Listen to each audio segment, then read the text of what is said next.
Hey, what's up DIYers? Mike Boards with the Mike Boards channel. Thank you for watching. In the event that you hear squealing or grinding or any unfriendly sounds coming from the household humidifier that's basically connected to your furnace ducting, we are going to show you what happened to ours. Let's go take a look. All right, DIYers, inside the utility room here is our Bryant furnace, and when the furnace is running and heating the home, there are some unfriendly sounds coming from the furnace. And we heard it from the other room, so I walked in here and pinpointed where these sounds were coming from. And the furnace itself, down below in front of us here, no issues. The sound was not coming from anything internally. However, feeding up and on the side, here is our household furnace humidifier. And right away, DIYers, we noticed that the obnoxious sounds were coming from this humidifier unit. So what I'm going to do is turn the switch back on, activate the furnace, and you will hear the sounds.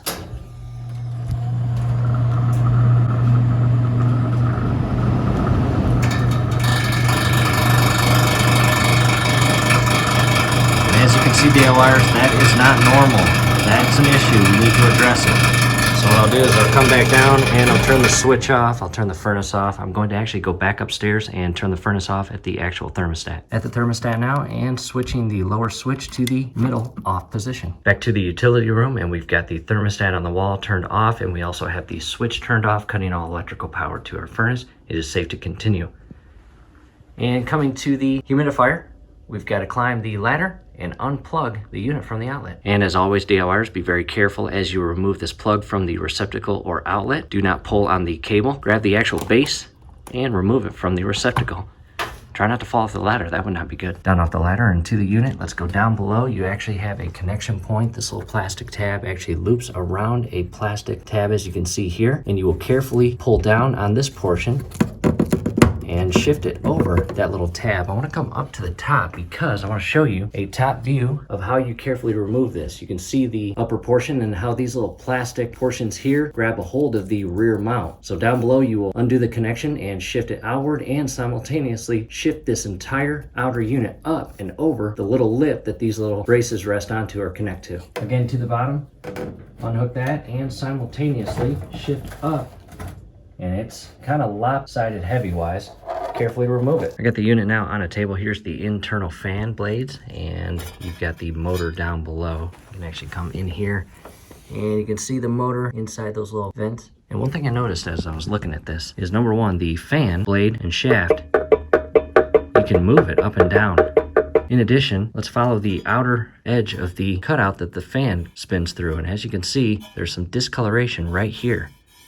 And it ends basically right there, and it's all clean until you get all the way back around and basically right here. And again, there's some discoloration in the plastic. It looks like the previous owner did a number on the inner side here with a bunch of tape. It looks like they covered up a bunch of cracks, which means it's very possible that this fell on the ground. Not sure. All right, DIYers, quick update. Here's what we found as we shifted this unit upward. This little plastic mount inside is broke, and it looks like the previous owner used some heat tape to secure it back into place to balance the blade as it spins. Well, unfortunately, the tape finally gave way, and when the motor turns on and begins to spin this blade inside that circular cutout, it is no longer balanced, which is leading to those fan blades rubbing against that upper right-hand corner of the circular cutout. So what I'll do now is spin that blade and show you what's actually happening. See that? And it's really rubbing on there.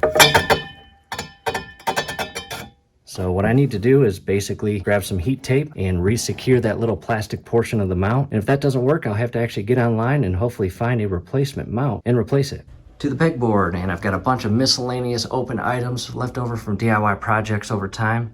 However, no heat tape. We have to run to our local hardware store. We have some exhaust tape, but we're not going to use that on our furnace. And we got a bunch of Craftsman tools on the right-hand side. However, again, we'll head to the local hardware store. We'll be right back. Back from the local hardware store, I'm just using a paper towel. I'm going to basically clean up the tape that's already there. And I might just tape over it because it looks like this tape feeds into and under additional tape. Just want to get any and all dust and debris off that tape to allow the new heat tape to stick to it and hopefully stick to it a very long time. And here it is. After cleaning that up, I grabbed some tape and I've taped over all the cracked areas and made that area much stronger. It no longer shifts outward. And again, here is the inside, all taped up.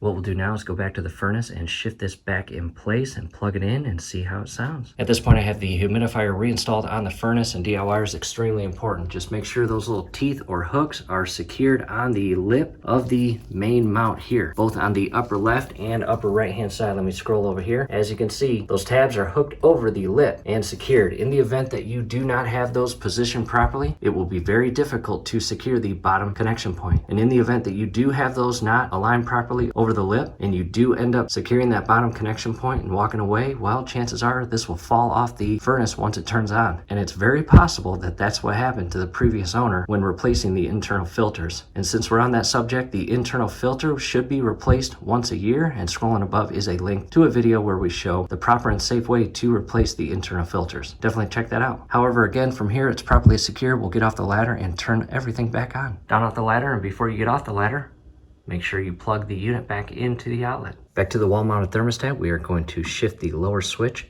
back to heat and verify it says heat on. Now back to the furnace. Back to the furnace, we're going to flip the switch on here shortly. The furnace will turn on and we are going to listen to hopefully no more of the unfriendly sounds. And back to the switch. And again, everything's going to power up and begin running.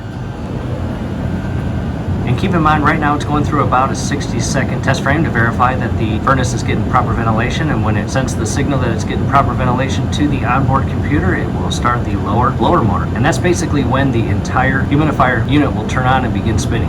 And shifting back to the furnace itself, we're just patiently waiting for the igniter to ignite and the burners to begin burning. And the igniter is about to ignite the burners. And the burners have been ignited. And back to the unit. It is up and running. I can feel it. Not sure if we can see anything inside there. But DIYers, no unfriendly sounds, and that is awesome. We got lucky. All we needed to do is retape what the previous owner broke. From here, do us a favor, below the video, you will see that thumbs up icon. Click on that, like the video, subscribe to the channel. Definitely ring your YouTube bell. That would be very helpful to us. We would really appreciate it. Thanks again for watching.